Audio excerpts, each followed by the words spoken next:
The offseason is well underway, and we here at Locked On NHL Game Night are tackling the toughest questions with our favorite local experts. Tonight, we venture to the Sin City and check in on the Vegas Golden Knights. Already a tough playoff mainstay. Does the addition of Mitch Marner take VGK back to the promised land? We'll answer that question and so much more as we welcome Knights expert Chris Gawlik on this summer edition of Locked On NHL Game Night. When that final horn sounds, you know it's time for Locked On NHL Game Night. All the post-game reactions to every game across the league, every single night, with insights only the hosts at Locked On can provide. Prepare to experience game day reactions like never before, only on Locked On NHL Game Night. Your team every day. Hello there, hockey fans, and welcome to another episode of Locked On NHL Game Night. I'm Cam Stewart, a sad Boston Bruins fan on the third coast. And I'm Tyler Feldman, a lifelong Penguins fan, born and raised in Pittsburgh, but currently loving life in Austin, Texas. Cam, look who we've got on the show tonight. Ooh. The one, the only, half of Locked On Vegas Golden Knights, Chris Gawlik. Chris, how is your summer treating you? Ooh, this is going to be tough to keep up with you boys here. You guys got this thing down. Your tag team in the intro and everything. I even typed something in our chat, chirping you guys a little bit here. This is going to be fun. Summer is good. It's hot. It's a dry heat, but that's crap. Hot is hot, and but we're getting by. And heat is a great descriptive word for the Vegas Golden Knights, a team that I thought could have made a team that I really thought could have won the Stanley Cup last year.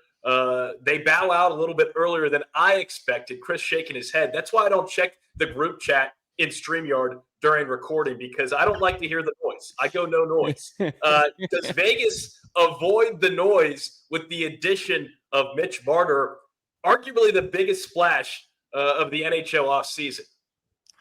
Yeah, I mean, geez, Kelly McCrimmon always finds a way to get the big fish anytime he wants. It was actually a little bit easier this offseason due to the, I guess, retirement that hasn't really been announced as a retirement yet of Alex Pietrangelo. Unfortunate situation there, but happens to free up $8.8 million in cap space and enter Mitch Marner.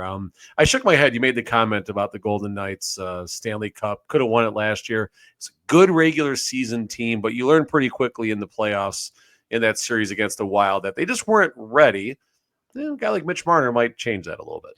Yeah, I'd love to hear how, Chris, because you're right. You're right. Like it kind of just all of a sudden went up in smoke in 5 games. It didn't feel like there was a ton of weaknesses on that team from the outside, but it gets exposed against Edmonton. So how, I know it seems like a silly question, a 100-point winger in his prime who gets Selke votes every year. How does Mitch Marner make Vegas better? A 100-point Selke candidate that's really good at both ends of the ice makes any team better. Listen, the Golden Knights had a big gaping hole in the wing when Jonathan Marchessault left, unfortunately, to the Nashville Predators.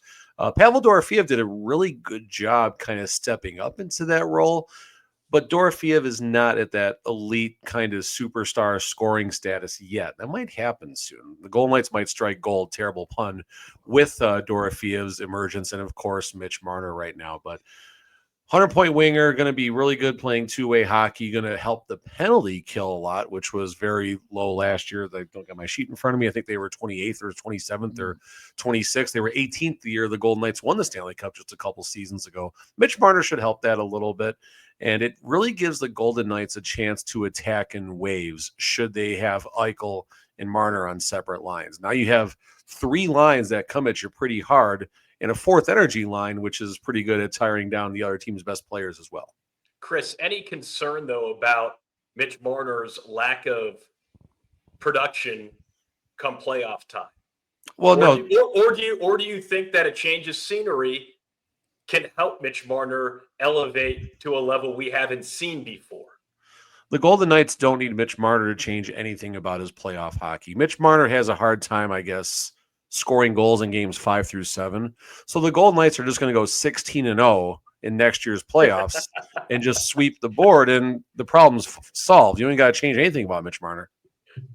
Foolproof plan. I mean, they basically almost did that. It's a perfect plan. Like, it's a perfect plan. You just don't let it get to game 5 if it gets there, Jack Eichel hat tricks. I think that's probably the way to look at it. And obviously that it started to kind of build momentum, right? As the closer we got to free agency, the Mitch Marner sweepstakes was kind of up in the air. And then it was like, well, Vegas is interested. Oh yeah, they did lose Jonathan Marchessault last year. And when Vegas is interested, Vegas usually gets what they are interested in. It took 2 seasons to get him. I mean, at this point, that's how we got to look at it. Like it is a bit surprising that it took that long. And when you look at that, you just mentioned, a really great 3 lines, an energy line on the 4th line. We know depth is what wins in the playoffs at the end of the day. Just looking at this top 6, Chris, is this the best top 6 in the entire NHL? I mean, as long as Connor McDavid's an NHL player, I don't know if there's any other better top 6 when it comes to that. I understand Edmonton can lack a little bit of depth, and the Florida Panthers are not just 2-time Stanley Cup champs, but they're 3 times in a row in the Stanley Cup. So that's the gold standard. Again, another bad pun. That's the gold standard of the NHL right now. But when you look at a top 6 in no particular order of Eichel, Marner, Stone, Hurdle, Dorofeev, and then whether it's Barbashev or Brett Howden sneaks up into there, Riley Smith, Brandon Saad, I mean, you got some great depth. And then that 4th energy line, you're looking at Colton Sissons, who's going to play real good defensive hockey, great in the dot. Keegan Kolesar, solid energy player. He's also a punching bag at times, willing to get in there and take a few punches for the boys. I say punching bag because he doesn't really give as many punches as he takes. And on the left wing, I'm drawing a blank. Who's playing the left wing on that 4th line now with the Golden Knights? I'm drawing a blank. I don't know. Hopefully it's not my mic, which I think is back on. It was going. No, you're good. Yeah, no, we can hear you. It was going through a little 4th line, late game energy. Brett Howden be the 4th line wing type of situation. Here we go. Look, I was just carving out some space. I was just carving out some space for you to recall that 4th line there. Yeah, no, listen. Earlier on, you did. We talked about Mitch Marner when I made the joke about the Golden Knights going 4-0 and 6-0 in the Stanley Cup final or in the playoffs and everything. But the point I would like to make is you saw what happened when Jack Eichel got out of Buffalo. Eichel, you had concerns about him in the locker room. You had concerns about him with his teammates and everything. Some fair, some foul. But the reality is Jack Eichel did not have the best persona in the locker room. And Mitch Marner, similar circumstance to a degree. Just ask any Toronto Maple Leafs fan. All of a sudden, Mitch Marner is public enemy number 1. He's terrible. He's a traitor. Doesn't play well in the playoffs. His dad's a pain in the butt with the media. I can go on and on and on and on and on. Now you're putting him in a better situation with better front office, better leadership, better players, not talent necessarily. There's a lot of great talent in Toronto, but a better situation, a more professional situation. As crazy as this sounds, we're talking about the Leafs, who have not yet to win a Stanley Cup since there's been 6 teams in the NHL. So it's a chirp I can happily make here. And I think we're going to see a different version of Mitch Marner, a more adult version of Mitch Marner, a better leader in Mitch Marner. And maybe hometown kid in Toronto, maybe leaving that pressure, alleviate some of that pressure, playing in a different spot where he doesn't feel this obligation to carry a full maple leaf on his back with syrup dripping down. So it's so heavy. You have less syrup, less leaves in Vegas, and maybe that pressure is not there and he performs a little bit looser come playoff time. You're wrong. And respectfully, all the Maple Leaf stuff was fun there. Okay. Listen, one I thing just like that seeing people, you shake your head. one thing that people, I think, forget about Vegas. Yes, first of all, the media is different. All right. The pressure in the media, far less. I was talking to Ryan Reeves a couple summers ago about that. He himself, he stopped short of calling the Vegas media weak. And the Vegas media is not weak. I got a lot of great friends there. I've been a part of that on and off as well. But there's less of it. There's less pressure. There's less cameras in your face after a game. Stuff like that. But where the pressure is more than Toronto, the pressure to perform in Vegas is equal to or greater than any situation in the National Hockey League. I think you're wrong. I think you're dead wrong there. What happens if you don't play well in Vegas? What are we going to do with you? We're gonna send you out. You're getting traded and you're gone. Chris, no way. I mean, I'm fine with being called out as wrong, but in return, who's your team? It doesn't matter. It doesn't matter who my Steelers? team is. I'm from Pittsburgh. I'm a Penguins fan. But look at Cam in the middle. Next time, put me and you next to each other so Cam's not stuck in the middle of this. I'm just telling you that there's no way that is the same in which See you, Cam. See you later. We'll put up the guns here. I just don't think that that's true. And I would argue that a lot of fans in the NHL would side with me on that. Sure, because they don't know the Vegas market. All they know is what it looks like from afar. We're a bunch of cheaters. We circumcise the. I wasn't saying that. We cap circumcise. We definitely weren't saying that. Circumcise the cap. We do all these one things. known Jew on the show, so that's fine. I mean, that's factual for the show here tonight. Yeah, no, this is going off the rails, and I love every second of it. No, listen, this is good, and listen, I get what you're saying. I 100% get it. But the pressure to perform in Vegas is very strong, even though it is a new team. It's a new situation. We've seen what happens if players don't work out. They get traded. They get sent packing right away. The pressure to perform is just as strong here as it is anywhere else. Less media, though, than the major markets and things like that is my main points. I hear you. I hear you. And the pressure will certainly be on Vegas to keep one of those guys that they acquired, a big deal a few years ago. If Connor McDavid's not the biggest free agent next summer, it's probably going to be Jack Eichel. But does it get to that point? How important is it for Vegas to keep him in the desert right now? That's coming up next on Locked On NHL Game Night Season Preview Edition. But first, our friends over at Game Time. Look, we've all been there, logging on early, waiting forever for concert tickets to go on sale, only to lose your spot for a show you've been dying to see. Live music should be about making memories, not dealing with the stress of ticket shopping. It's the same thing for sports, comedy, theater, anything you need a ticket for. That's where Game Time comes in. Game Time makes getting tickets faster and easier than ever. Prices actually drop as it gets closer to game time and showtime, so you can save up to 60% off their killer last-minute deals, and you can find yourself in a seat next to John Taffer cheering on the VGK. And my favorite part about it is you go on the website, you toggle the all-in pricing tool, and there's no hidden fees. That price you see is the price that you are actually going to pay. So take the guesswork out of buying concert and show tickets with Game Time. Download the Game Time app, create an account, use the code LOCKEDONNHL for $20 off your first purchase. Terms do apply. Again, create an account, redeem the code LOCKEDONNHL for $20 off. Download the Game Time app today. Last minute tickets, lowest prices, and that, of course, is guaranteed. Back here on Locked On NHL Game Night Season Preview Edition, talking about the Vegas Golden Knights with Chris Gawlik of Locked On Knights. I'm Cam Stewart, Tyler Feldman joining me. Guys, if you've been liking it so far, liking this series, be sure to like the video, subscribe to the channel. This channel is growing each and every day, and we so love it, especially here in the offseason. So get in the comment section, like, subscribe, helps Tyler and I keep our jobs. But we're here talking with Chris Gawlik about these Vegas Golden Knights, and one guy they want to keep on the team is Jack Eichel. I think just about anybody who had Jack Eichel on their team would want to keep him there. He goes into unrestricted free agency next year. We usually see the player of this caliber get that deal done before they hit that mark. That's why this summer has been so big. So, Chris, tell me, is there any concern that they're not going to get this deal done before the season? I think the concern happens when the players report to camp in mid-September, late September, whatever that magical date is.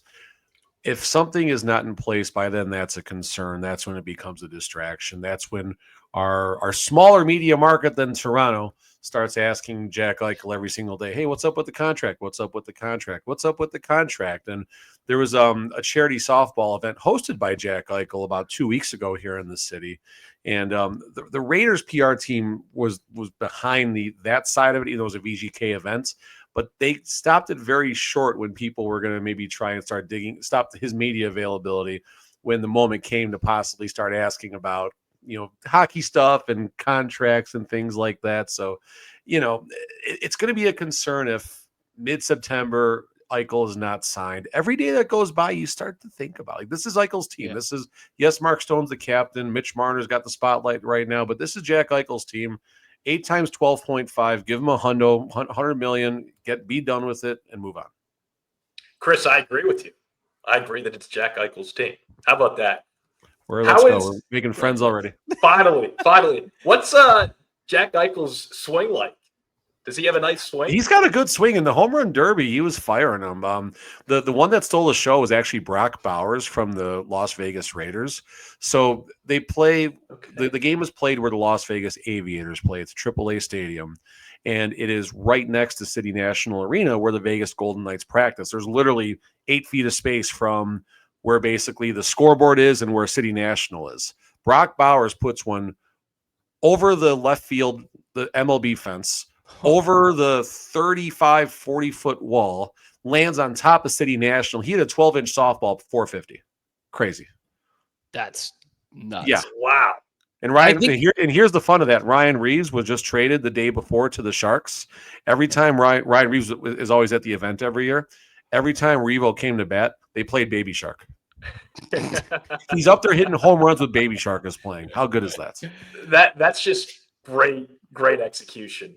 But I guess the Raiders who put that event on? Or no, VGK ran it, but the Raiders PR team does the gotcha. Understood. on-field stuff, whatever. I think we're starting to find a little bit of the secret, by the way, Tyler, of how to win the Stanley Cup, because everything we heard from the Panthers is like, oh, yeah, these guys roll up to the practice facility in their golf carts. They all live on golf courses. In Vegas, they're right next to a ballpark that they do softball with. Like, I think the key is just having fun. Yeah, you got casinos, you got the strip. Like, I think the key is just being able to have a lot of fun and, of course, not pay income taxes. All right, it's all about balance. Yes. It's all about balance. It's all about balance.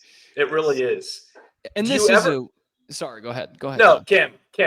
Go for it, my friend. I was just going to say this is such a well-balanced Vegas Golden Knights team already. It really is. Right? I mean, that's what we talked about at the end of last season going into the playoffs, which is why I thought they would go a little bit deeper, was the depth and balance of the team. Do you see a world in which do you see a world in which Jack Eichel does not return? If his agent's in his ear about getting 14.5 times 8, I could see Kelly McCrimmon trying to push back a little bit. Like, hey, look at the situation that we helped get you in. We were supportive of your situation with your injury and your neck surgery. And, not that I believe anyone necessarily owes a team anything. I don't think Jack Eichel should go for the throat, no pun intended, on his next contract to stay in Vegas. Now, if he does hit free agency and wants to see if he can get $15 million, fine, so be it. Good on him. Good luck, Jack.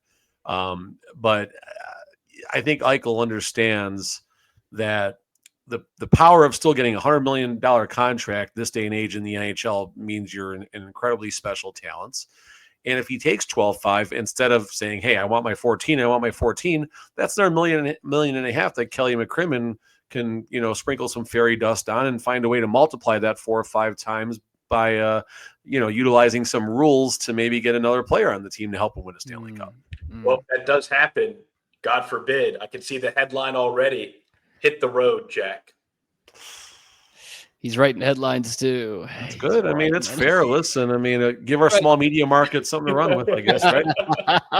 You can run with the running Rebels in that part of town. Oh, there we go. We're just keeping it going. God, this is fun. One last thing, Chris, on kind of this offseason. We talked about Marner. We talked about Eichel. Rasmus Anderson only wants to play in Vegas. I know the cap space is tight. He's a smart dude. Do you think that happens? Do you think that trade happens this summer? I think so. See, this is weird. So Rasmus Anderson flapping his jaw about only wanting to come to Vegas takes the leverage away from the Flames. And the Flames know this right now.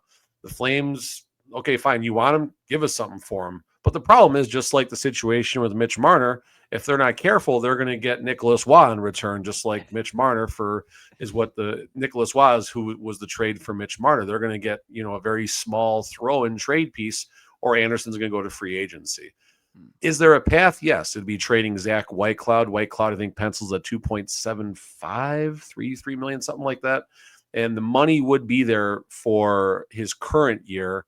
And then, of course, Rasmus Anderson would be in line for probably, that 7 or 8 million AAV for, 8 seasons after, which is advantageous for the Vegas Golden Knights to make that trade to get that additional year, which I'm sure Rasmus Anderson wants as well. Still a lot to play out. Everyone's on the golf course, probably quite a few in Vegas on the golf course right now at this part of the NHL offseason. But we have already kind of penciled in the Golden Knights as the Stanley Cup favorites for 2025-26. Florida might have something to say about that. We'll talk next about what could possibly stand in the Golden Knights' way. That's next on Locked On NHL Game Night.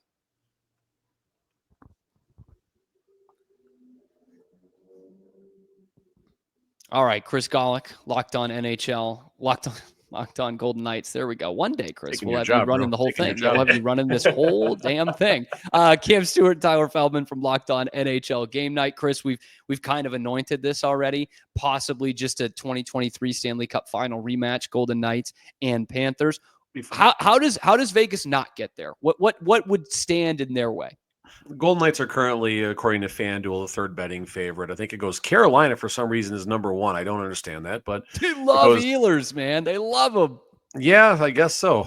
Carolina, it goes Carolina, Florida, Vegas is the top three, and they're both, I think, within like $1 of each other or something like that. How do the Vegas Golden Knights not get there? There's a concern on the defense right now.